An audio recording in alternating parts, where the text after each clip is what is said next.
বাংলাদেশের জাতীয় রাজনীতিবিদ, বাংলাদেশের অন্যতম জাতীয় নেতা মাওলানা রফিকুল ইসলাম খান বিশেষ অতিথি হিসেবে উপস্থিত থাকবেন। উল্লাপাড়া উপজেলা শাখার সংগ্রামী আমির অধ্যাপক শাহজাহান আলী ভাই, আর উপস্থিত থাকবেন সংজ্ঞা থানা শাখার সংগ্রামী আমির জননেতা জনাব রাশিদুল ইসলাম শহীদ ভাই। মঞ্চে উপস্থিত আছেন বাংলাদেশ শ্রমিক কল্যাণ ফেডারেশনের সংজ্ঞা থানা শাখার সংগ্রামী সভাপতি জনাব মোহাম্মদ আনিসুর রহমান, আর উপস্থিত আছেন বাংলাদেশ জামাত ইসলামের সংজ্ঞা থানা শাখার সংগ্রামী সেক্রেটারি, আমার ছাত্র জীবনের সবচেয়ে প্রিয় দায়িত্বশীল, সবচেয়ে শ্রদ্ধের দায়িত্বশীল। তার কথাগুলো এখন আমি মাঝে মাঝে শুয়ে শুয়ে চিন্তা করি, তার কথাগুলো এখন আমল করার চেষ্টা করি। আমার প্রিয় ভাই রাকিবুল ইসলাম সামনে উপবিষ্ট দীর্ঘ 17 বছরের জুলুম নির্যাতনের পরে আমার সর্বশেষ মনে আছে 2012 সালে এই ফিল্টারে একটি ইফতার মাহফিলের আয়োজন করা হয়েছিল। সেই ইফতার মাহফিলের মঞ্চ করা হয়েছিল এই পাশে। এরপরে এই চকচবিলা গ্রামে আর কোনো বাংলাদেশ জামাত ইসলামের উদ্যোগে কোনো ইফতার মাহফিল আয়োজন করা সম্ভব হয়নি। এমনকি বিগত 2 বছর আগে এই মসজিদে আমরা একটি কোরআন শিক্ষার ক্লাস খুলেছিলাম। আমাদের বন্ধু সংগঠনের ভাইরা তারা বলেছিল যে এখানে কোরআন শিক্ষা করতে দেওয়া যাবে না, এখানে কোরআন শিক্ষা করতে দিলে বাংলাদেশ জামাত ইসলামের ভিত্তি শক্ত হবে। আমি আজকে তাদেরকে স্মরণ করে দিতে চাই। আজকে আপনারা দেখুন এখানে মঞ্চ সাজিয়ে স্টেজে করে মাওলানা রফিকুল ইসলাম খান এখানে প্রধান অতিথি হিসেবে উপস্থিত থেকে বাংলাদেশ জামাত ইসলামের ইফতার মাহফিল আয়োজন করা সম্ভব হয়েছে। সেই মহান আল্লাহ তাআলার শুকরিয়া আদায় করে সবাই বলে আলহামদুলিল্লাহ।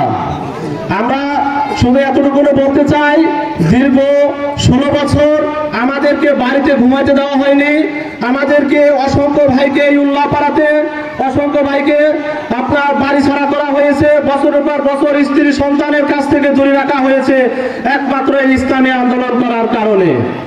এখন দীর্ঘ 17 বছর জুলুম নির্যাতনের অবসানের পরে যখন মহান আল্লাহ তাআলা আমাদেরকে বাংলাদেশের আল্লাহর জমিনে আল্লাহর আইন প্রতিষ্ঠা করার জন্য কাজ শুরু করার সুযোগ দিয়েছেন, তখনই আমাদের যে বন্ধু সংগঠন যারা আমাদের সহায়তা নিয়ে দুইবার বাংলাদেশের রাষ্ট্র ক্ষমতায় গিয়েছে, অথচ তারা এখন আমাদের বিরুদ্ধে সবসময় অপপ্রচার, সবসময় অপবাদের কথা বলে যাচ্ছে।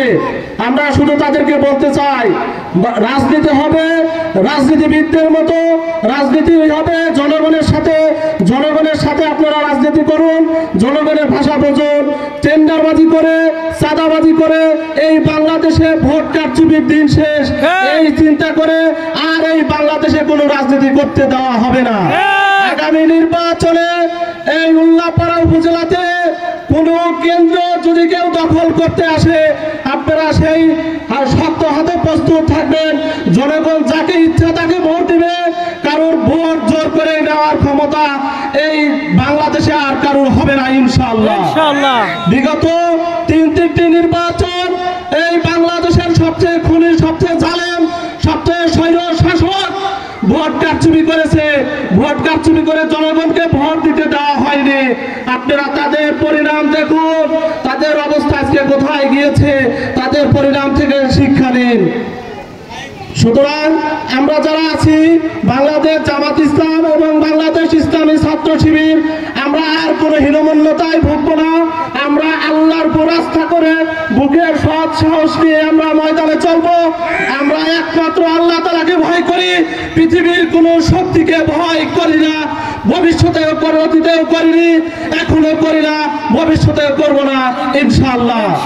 সংগ্রামী বন্ধুগণ, আমি এই কথা বলে এবং আগামী নির্বাচন আমাদের সামনে যে আগামী 2026 সালে যে নির্বাচন হবে, এই নির্বাচন অবাধ, সুষ্ঠু, নিরপেক্ষ নির্বাচন হবে। আমাদের সিরাজগঞ্জের 5টি আসনে আমাদের সংসদীয় প্রার্থী ঘোষণা করা হয়েছে।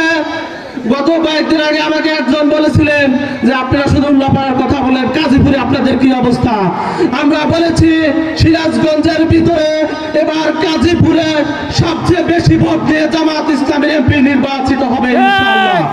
এবং আগামী নির্বাচনে আমাদের এই উল্লাপাড়া উপজেলার বড় মানুষের প্রিয় নেতা আলহাজ রফিকুল ইসলাম খানকে নির্বাচিত করে আমরা মহান সংসদে তাকে পাঠাবো ইনশাআল্লাহ।